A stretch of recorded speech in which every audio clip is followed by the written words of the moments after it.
very commonly, as he's reported in the beginning, a lot of times when you balance the pelvis, the client will talk about, may talk about if they're plagued with chronic knee pains, their knee could start to release, or they could start experiencing some pain.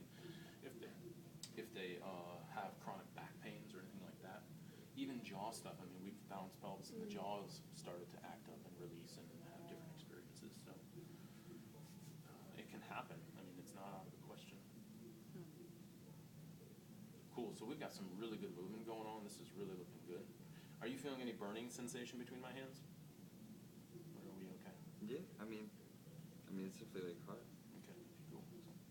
There can be, because we're stretching this tissue here, and there's a lot of fascial binding because we sit down so much in our culture. There's a lot of shortening and binding of fascia throughout the crease in the inguinal ligament and the crease at where the legs meet the trunk. So it just makes sense that we can have some. Oh, and even, keep this in mind, just because a person is actually like traditionally flexible doesn't mean their fascia is actually flexible, okay? There was a stint in time where I was working with a lot of yoga practitioners and even a couple of yoga teachers. And these guys, you know, they could do phenomenal stuff in yoga, but when we started releasing their fascia, they kept on saying, you know, I've been working for so long trying to open up my pelvis, trying to do different stuff, this certain move, and I can't do it.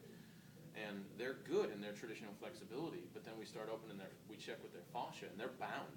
Just like any other human being, they're bound in a certain way. And when we start to release that tension, what happens?